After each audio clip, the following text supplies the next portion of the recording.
حکیم صاحب، آپ نے اس خطرناک بیماری کے بارے میں بہت مفید باتیں بتائیں. میں اسی حوالے سے ایک سوال پوچھنا چاہوں گا.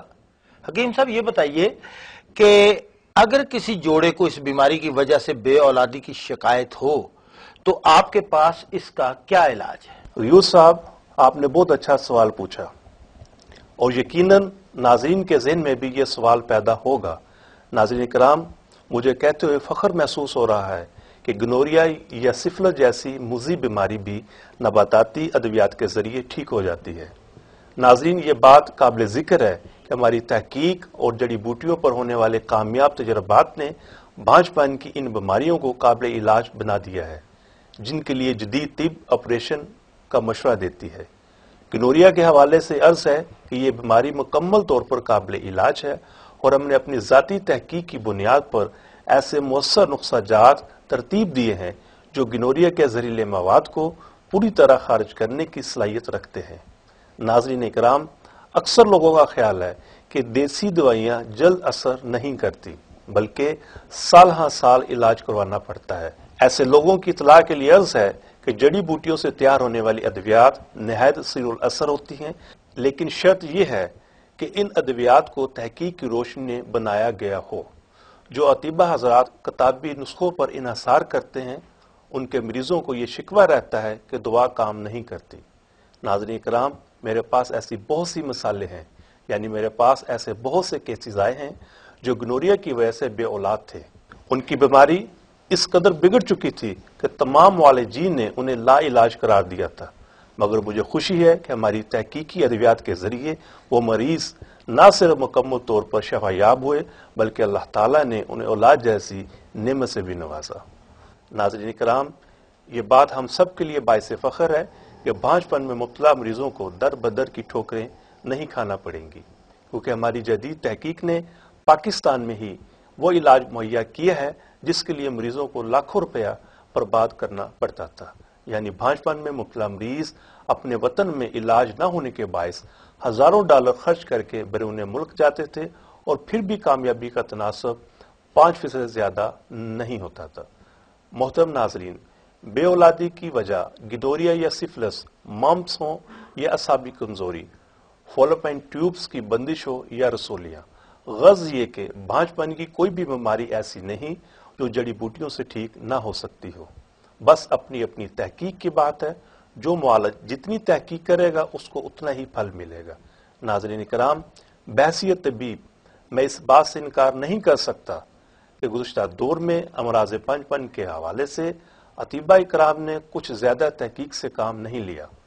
معالجین کی اکثریت ذاتی تحقیق، جستجو اور تجربات کی بجائے محض ان نسخوں اور ٹوٹکوں پر انحصار کرتی رہی جو پرانی کتابوں میں درج تھے یا پھر بڑے بوڑھے لوگوں کی زبانی سنے گئے تھے.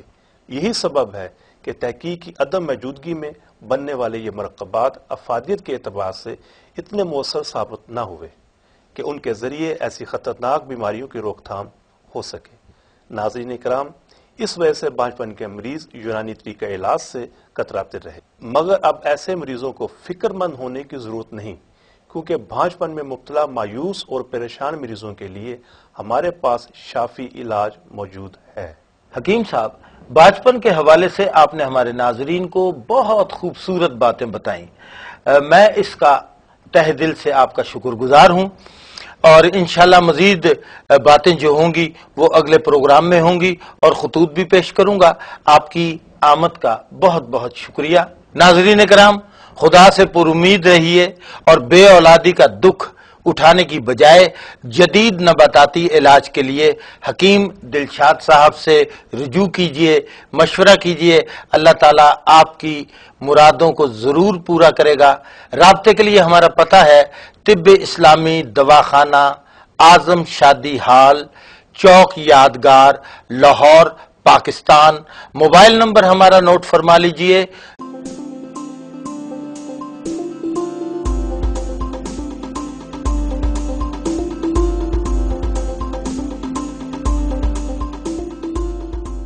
ہمارا دوسرا نمبر نوٹ فرما لیجئے.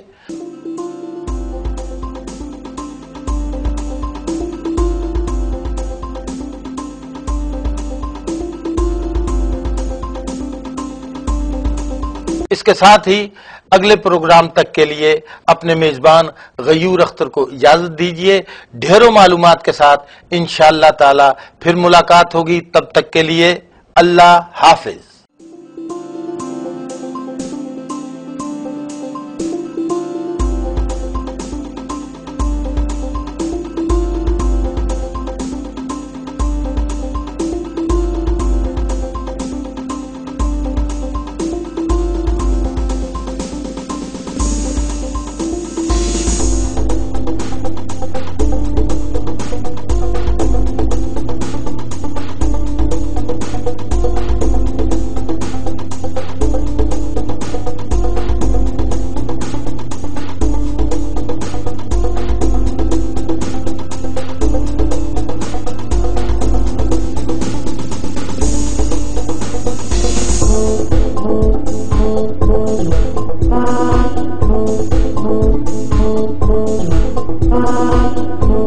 Oh